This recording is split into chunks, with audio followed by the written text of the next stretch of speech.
Alors, la lutte donc de M. Wandji tenait sur quel pilier, quel était l'objectif majeur, alors qu'on était déjà indépendant et on avait eu la réunification. Pour ceux d'entre vous qui ne le savent pas, Ernest Wandji est une grande figure de la lutte pour l'indépendance du Cameroun. Un compagnon de Ruben Oumniobé, de Félix Moumié, d'Osende Afana et consorts. Quel était l'objectif majeur, alors qu'on était déjà indépendant et on avait eu la réunification. Ce n'est pas le mot indépendance qui posait un problème, c'est le sens qu'on en donnait. Ruben Oumniobé, quand il demandait l'indépendance à la France, voulait la réelle indépendance, le vrai sens de l'indépendance, l'autonomie réelle. Pas l'existence de liens occultes, de relations occultes, d'accords bizarres. Il voulait la réelle indépendance de son pays. Ernest Wandji est davantage un chef politique que militaire, mais il relance la guerre contre ce qu'il considère toujours comme une indépendance confisquée. Et j'ai découvert le travail d'un universitaire camerounais, un professeur d'université camerounais, M. Roméo Kwanou, qui a écrit une étude sur les nombreux accords qui ont été signés par Ahidjo avec la France. Je ne vais même pas paraphraser, je vais vous en lire quelques-uns, ok? La France détermine les choix politiques, économiques et socio-culturels du Cameroun. La France gère une monnaie pour le Cameroun, le franc CFA. La France oriente la détermination des programmes scolaires du Cameroun à tous les niveaux. La France dispose de son trésor public, d'un portefeuille appelé compte des opérations, à 100% des réserves de change du Cameroun. Les matières premières stratégiques du Cameroun sont exploitées par la France en priorité. Si celles-ci ne sont pas intéressées, le Cameroun trouverait alors un autre partenaire ou l'exploitant lui-même. L'indépendance est faite avec 11 accords. 11 accords qui sont faux. Quand on te donne l'indépendance, écrit le troisième accord, on dit la France a le premier droit d'achat des ressources naturelles de la terre des ex-colonies. Ça veut dire que votre pétrole là, quand on vend à 100 $, vous demandez d'abord à la France, même si elle va acheter à 10 $, c'est à elle que vous vendez. C'est pour ça que vous tirez les ballons. Attends, quand elle achète à 10 $, répondez la première chose. Pourquoi ce n'est pas l'indépendance? Si l'on vend à 100 $, la France achète d'abord à 10 $. Ouais. Et quand elle a fini de prendre, c'est là que vous irez vendre à 100 $. Professeur Wanengini, Ernest Wandji, héros ou non? Oui, dans une large mesure.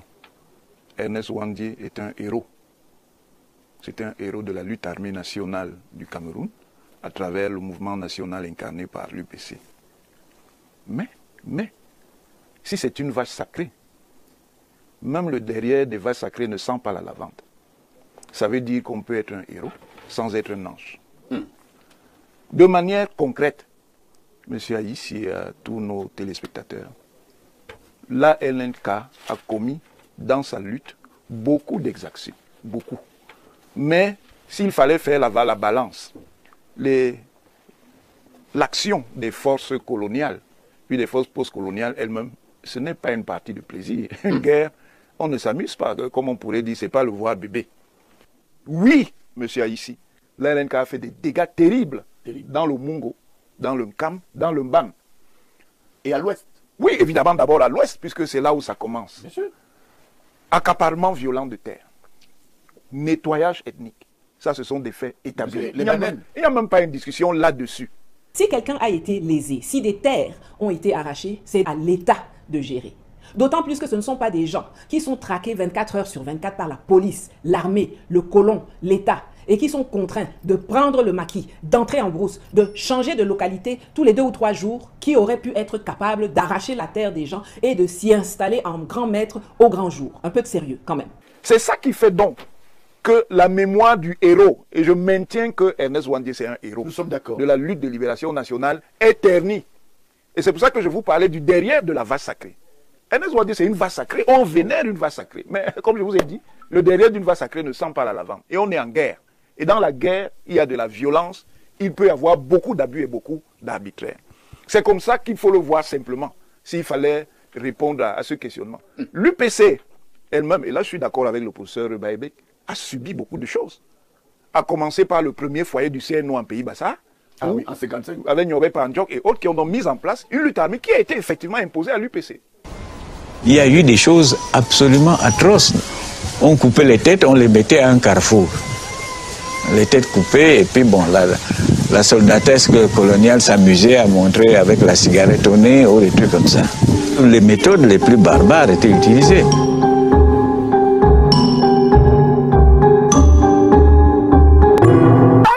LNK déborde les foyers d'Ibamileke pour rentrer dans ces régions, les gens viennent avec un autre agenda. Et Wandji lui-même en a été victime. Parce que quand Wandji arrive, il constate effectivement, et ce ne sont pas que des fausses milices qu'on attribuerait à l'État, il constate que des gens qui combattent effectivement dans l'LNK ont des comportements qui sont extrêmement réprochables. Et il le leur dit, mais lui-même ne pourra donc pas maîtriser ses troupes quand il sera le chef. Je dis, si c'est un héros, mais il a commis des actes qui relèvent de ce que Limbi-Lobe appelle. Mais lesquels? Attendez, lesquels? Attendez. Il a commis des actes. Pourquoi? Non. Il a commis des actes parce qu'il est un chef politique. Il est un chef politico-militaire. Quand vous êtes un chef d'un groupe armé, ce n'est pas vous qui allez nécessairement faire les abus. Quand les groupes armés qui relèvent de votre responsabilité font des viols, font ceci, font cela, mais c'est à qui qu'on impute? C'est au chef qu'on impute. Ça ne veut pas dire que ça vient nécessairement de sa conduite personnelle. En droit, la responsabilité pénale est personnelle. Elle est liée à un individu, elle n'est pas collective. Je vous donne 2 exemples pour bien illustrer cela. Il y a une dizaine d'années, nous avons été horrifiés par les images des soldats de l'armée camerounaise qui se sont filmés eux-mêmes en train d'abattre par derrière, à bout portant, 2 femmes civiles désarmées, dont l'une portait un bébé attaché dans le dos et une petite fille. Je n'oublierai jamais le regard du bébé qui se tourne pour contempler celui qui s'apprête à le massacrer avec sa famille la seconde suivante. J'ai été tellement choqué par ces images que je sais encore exactement où j'étais quand j'ai vu cette vidéo pour la première fois. Personne n'a jamais accusé Paul Biya d'être un bandit à cause de cela. Parce qu'il était évident que ce n'était pas pour faire ça que Biya avait envoyé les soldats de l'armée camerounaise au nord du pays. Un autre exemple. En 2011, on a arrêté Laurent Gbagbo en l'accusant d'avoir été celui qui a envoyé des gens commettre des exactions en Côte d'Ivoire. Pendant 8 ans, la Cour pénale internationale l'a jugé et n'ayant pas pu le prouver, il a été libéré en 2019. Pourtant, malgré cette relaxe, le tribunal n'a jamais dit que les exactions n'ont pas eu lieu. Mais la Cour a dit qu'il lui était impossible d'établir la responsabilité personnelle de Gbagbo dans celle-ci. D'abord, il faut établir un fait universel. La guerre est sale, elle est violente, elle est sanglante. Les horreurs que l'armée française a infligées aux Camerounais pour les soumettre et tenter de les empêcher de s'émanciper sont d'une cruauté qui a toute sa place dans le livre Guinness des records de la monstruosité. Les camps de concentration selon le modèle allemand, le bombardement au napalm de populations civiles comme en Indochine, les exécutions sommaires, la torture des résistants. Mais l'UPC n'est pas resté bras ballants à subir toutes ces abominations. Comme l'ANC en Afrique du Sud, l'Union des populations du Cameroun, en plus de l'action diplomatique qu'elle menait au plan international, s'est à un moment donné caractérisée par la résistance armée aux colons et à leurs laquais locaux, toujours eux. L'UPC reconnaît donc avoir attaqué des gares, des commissariats et même éliminé des traîtres et des collabos de l'occupant. Beaucoup qui ont été concernés par les événements dans le Mongo. Vous allez expliquer à quelqu'un dont la famille a été victime de toutes ces exactions que Ernest Wandji, il ne sera jamais d'accord avec vous. Puisque lui, il a vécu dans sa chair et sa famille a vécu des actes de violence sans nom. Les gens n'ont pas la même perception des événements selon la manière dont ils sont concernés par les événements. Certains peuvent voir dans des événements des choses positives, quand dans le même temps, d'autres peuvent y voir des choses négatives. Et c'est bien de cela dont il est question ici.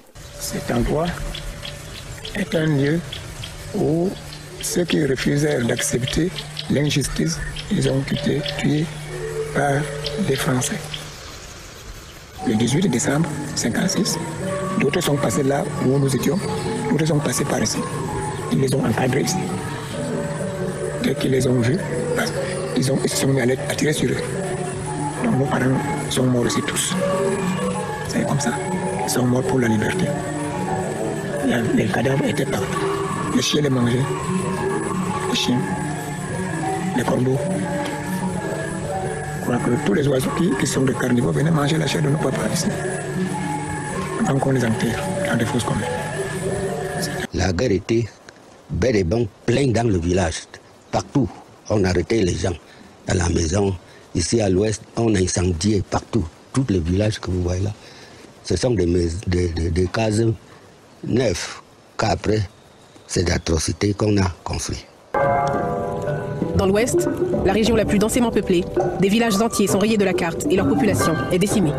Même après l'indépendance, même après 60, ils ont toujours bombardé. Mais les bombes, c'était presque tous les jours. Pas aux mêmes endroits. On pouvait déverser à Bamenjou aujourd'hui, demain c'est à Bouda, après-demain c'est à Bangou, c'est comme ça. Aux côtés du pouvoir camerounais, la France continue sa stratégie d'éradication. Félix Moumié, qui dirige toujours l'UPC depuis l'exil, est à Genève où il négocie un transfert d'armes.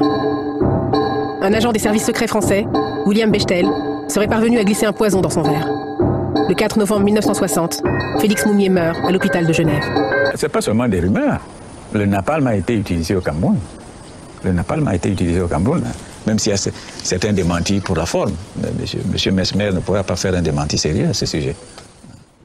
Donc vous avez entendu parler de napalm? Oui, c'est pas important.